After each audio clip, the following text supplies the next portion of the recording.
आज के इस वीडियो में हम बात करने वाले हैं स्पाइडरमैन के एक और विलन के ओरिजिन के बारे में, जहां पर हम आपसे डिस्कस करेंगे इसकी ओरिजिन क्या थी, इसकी अर्ली लाइफ क्या थी और इसके पावर्स आखिरकार इसको कैसे मिले थे।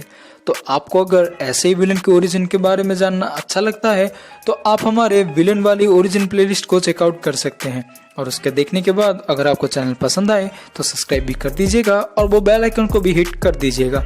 तो इसी के साथ और ज़्यादा आपका समय ना बर्बाद करते हुए चलिए चल लेते हैं वीडियो की तरफ। गए क्रावेनॉव, जैसे कि आप इसके नाम से ही जान पा रहे हैं, इस विलन का ओरिजिन शुरू होता है रसिया से, जहां पर इस विलन की फर्स्ट अपीयरेंस दी अमेजिंग स्पाइडरमैन के इशू 15 में हुई थी, जो कि ईयर 1964 में रिलीज हुई थी, जिसको आप बेटर जानते हैं द क्रावेन दी हंटर के नाम से। तो ये वाला विलन रसिया से ही बड़ा हुआ था, एक खानदानी परिवार से, जहां पर इसके पास बहुत सारे पैसे और उसके पिताजी काफी ज्यादा अमीर घराने के थे।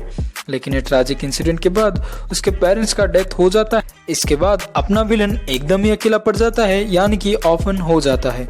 तो इसी गम को मिटाने के लिए वो रसिया को छोड़कर अफ्रीका चला जाता है, यानी कि स्पेसिफिकली बताऊं तो केनिया, जहाँ पर जाकर वो अपने हंटिंग एबिलिटीज को डिस्कवर करता है। और अपने हंटिंग एबिलिटीज को निखारते निखारते वो इतना मेहनत करता है कि आखिरकार वो जाकर पूरा दुनिया का सबसे बड़ा हंटर बन जाता है।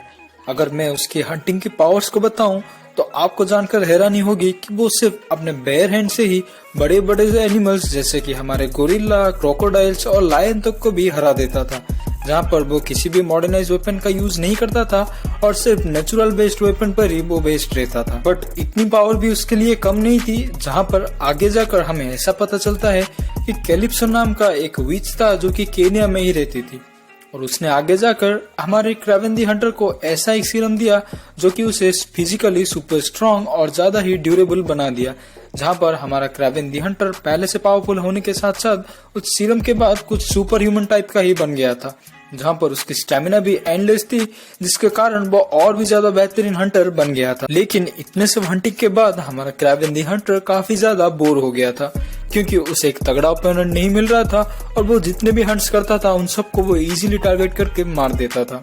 तो ऐसे में उसके नेट आगे की तलाश थी, जहां पर उसके हाफ ब्रदर कैमेलियन ने उसे इनवाइट किया न्यूयॉर्क में आने के लिए। और जहां बात करते करते उसने ये डिस्कवर किया कि स्पाइडरमैन नाम का एक बंदा है जिसे हमारा क्रावेन दी हंटर चैलेंज कर सकता है। तो हमारे कैमेलियन ने ही उसको पिच किया स्पाइडरमैन से भिड़ंत करने के लिए, क्योंकि अभी तक जितने विलेन से हमारे स्पाइडरमैन का पंगा हुआ है उन सभी को इजीली हमारा स्पाइडरमैन हरा देता है।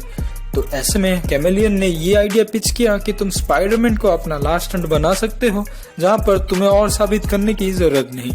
और ये सुनने के बाद तुरंत ही हमारा हंटर निकल पड़ता है स्पाइडरमैन को हंट करने के लिए। और जैसे कि उसके पास्ट रिकॉर्ड्स थे या फिर पास्ट एक्सपीरियंसेस थे, उनसे वो ये सीखा था कि सभी बंदे उससे काफी ज्यादा वीक थे। तो वो स्पाइडरमैन को ही ऐसे ही आंक रहा था, जहां पर 2-3 मुलाकात में स्पाइडरमैन ने इसे इजीली हरा दिया था। तो स्पाइडरमैन से इतने ज्यादा एनकाउंटर में हारने के बाद वो अपना सबसे बड़ा रूल तोड़ता है, जो कि है मॉडर्नाइज वेपन को यूज ना करना। तो ऐसे में वो एक गन को अपनाता है। वेट, ये वाली स्टोरी काफी ज्यादा बड़ी है, जिसका नाम क्रावेन दी लास्ट हंट है।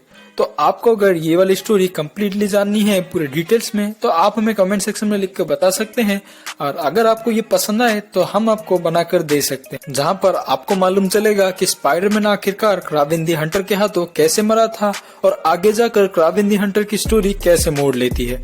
तो आपको अगर वो वीडियो चाहिए तो आप हमें कमेंट सेक्शन में और लाइक करके बता सकते हैं।